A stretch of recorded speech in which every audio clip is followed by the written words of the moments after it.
Let's begin what's trending. Social media is awash with reactions over a tweet made by the Department of State Services requesting X Corporation to deactivate the account of activist and politician Omoyele Sowore over a post the agency claims is a threat to national security. The DSS made the demand in a letter posted on X, accusing Sowore of posting a tweet on August 25th, which contains misleading information that disparages and ridicules President Bola Ahmed Tinubu. In the post, Sowore called the president a criminal and accused him of lying shamelessly about a lack of corruption.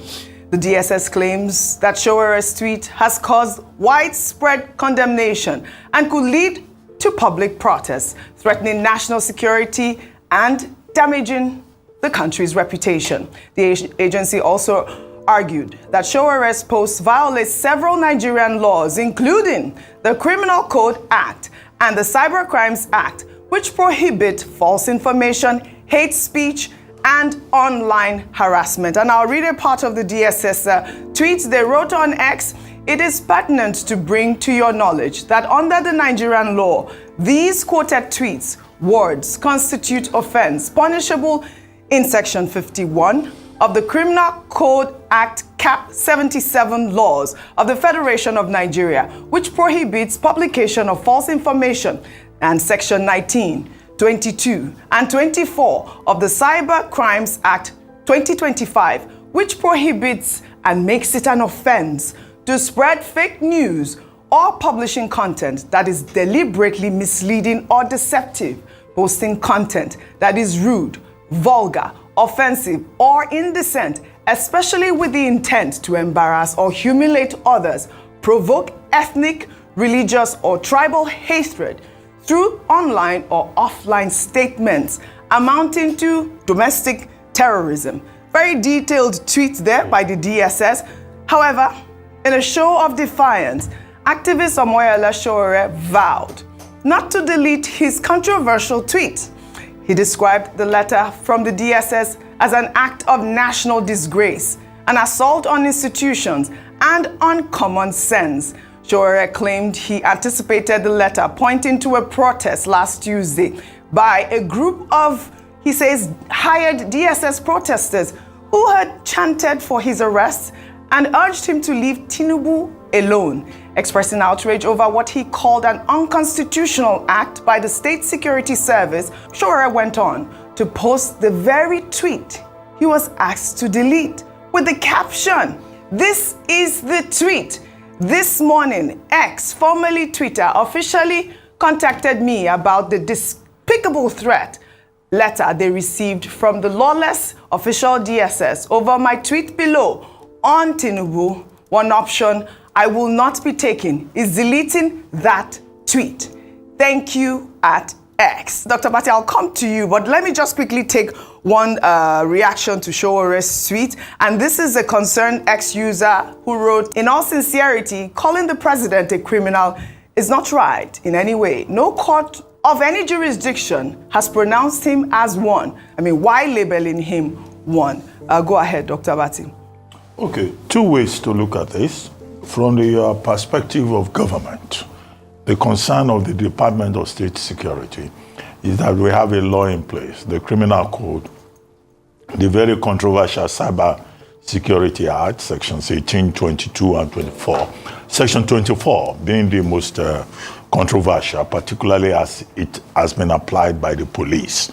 And the DSS is saying, under the laws of our country, we do not allow hate speech or cyberbullying, which will amount to domestic terrorism. And that they, in their own consideration, think that Sowore calling the president of Nigeria a criminal when he has not been so declared by a court of law is beyond the pale. And that was why they wrote to X, managers of X, to say, delete that particular tweet and, in fact, suspend his account. Now, the ex-managers, following due process, contacted him and gave him the information. But how was this resolved at the end of the day? The tweet was on August 27, and Sowore says is not going to delete any tweet. And I think that X has also not suspended his account. X probably say, look, he has the right to free speech and all of that. However, he went a step further to say he's defiant, that he's been persecuted by the Nigerian government. And his supporters will say that, in fact, there's probably a case of persecution here from the protest at the toll gate, NSAS, from NSAS protest to arraignment in court to, invitations by the police. And now he says the DSS has also now joined. But that the struggle for him continues. Whether they imprison him, or they take him to court, or they delete his Facebook account, or they delete his X account, that he is committed to the struggle. So, people like Sowore, they are of a different type. He's also an opposition politician.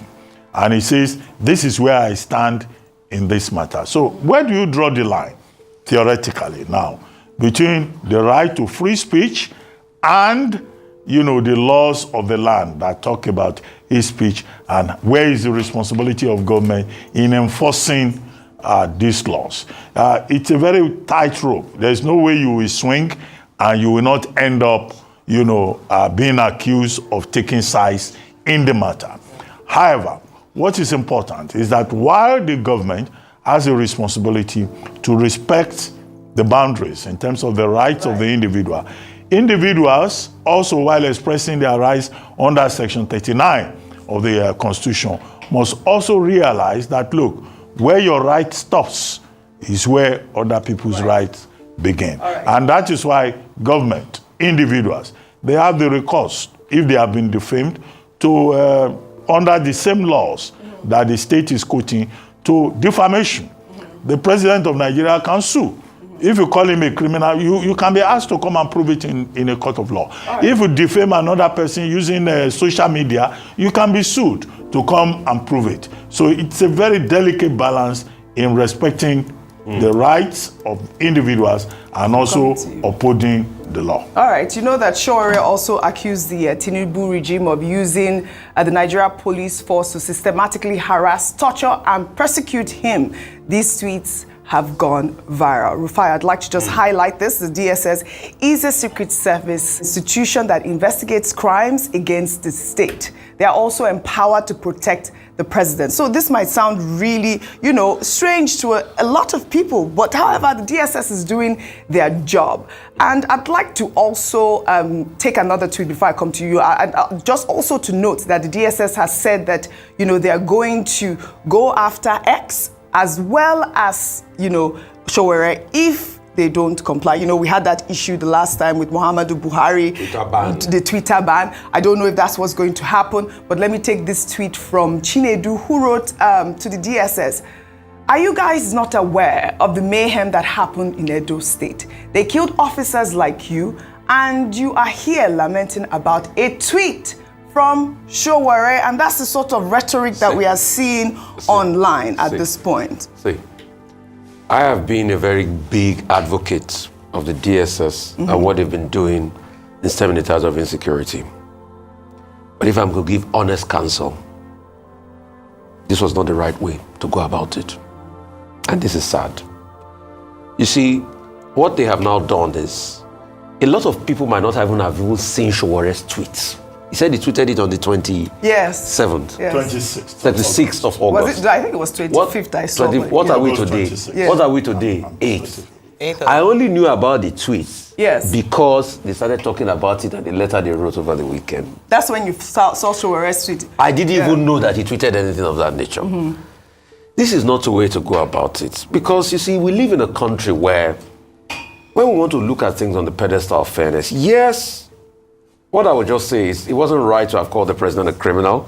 You don't have any court judgment to be able to back that up. But secondly, the other part of the tweets, what the president also went to say in Brazil, that corruption is gone. Corruption is not gone from Nigeria. We also know that corruption is not gone. On my point on the DSS, what is happening is the fact that when you start to say, okay, let's cherry pick, people will now ask you, what about what is happening in Edo, where NSCDC officials were killed? Why do we talk about? What about the people inciting violence online? Because the DSS statement talked about inciting violence, and the next thing, you are not doing anything. We are in this country when Bayo Ononuga came out openly to say that this should be the last time the Igbo should put mouth in Lagos politics. Right. And he also doubled down on the statement. Why didn't we have a level of control and contrition? So that's why I said going through this route is a route that will not benefit anybody. All right. That's just my point. That's your point. Can I just make a point? And highlighting what Rufai has said, Yes, which is quite highlight, yeah. The fact that there are so many other ex-users that have made these sort of derogatory remarks or even, statements, it's quite apt because the DSS should go after everybody and not cherry pick, which I like as well. But I would like for you to buttress the point I was making I just wanted earlier. to say that for me, what would really matter would be when Sowore made the statement, after the clarification or before. He made it before. Before the clarification. I believe so, it was before the clarification, then I can understand why he put it. But following the clarification, I do believe that if he continues down that path, then he's just deliberately wanting to attack what has already been clarified. Yes, it's not a good look for the president's statements to be frequently clarified, but he does have the right to do so. He does. You can speak And off that's the what cuff, point I'm making. and then you can clarify your statement in his defense, because we've seen situations where they make a statement and they stand by that statement. Irrespective, so do whatever you want to do. They stand by that statement. So following the facts, then I would say, okay, I understand where they're coming from, but I totally agree that the challenge with this is selective justice and selective action, which the DSS has been accused of doing. But beyond that, I must say that there's no one that's above the law. In 2021, the President of the United States account was banned by Twitter itself, following statements that were deemed to be inflammatory when he talked about the calling patriots, the people who invaded, Capitol Hill. So it does happen, and that's why they called for an outright ban, that if this account consistently misleads people or could instigate, unrest based on information that is not fully correct, then they can take an action. However, I do hope that the DSS, since they want to be, they are really, the action is there to clamp down on hate. They can't cherry pick. If they are doing it to Sowore to show that it is not targeted and agreeing with what he says that he has been a target since NSAS, they need to ensure that a lot of people, and I can give them a lot of handles, whether it is causing ethnic division, inciting ethnic, rhetorics. There are a lot on social media. So the Cyber Crimes Act just came into law, right? I mean, we hope that we follow up with the DSS and they follow those, accounts that have, shared inflammatory statements, bigoted statements that we have seen so far, government officials as well. And like I said, the DSS is an institution that investigates crime. They're well within their right to investigate anything that they deem to be a crime.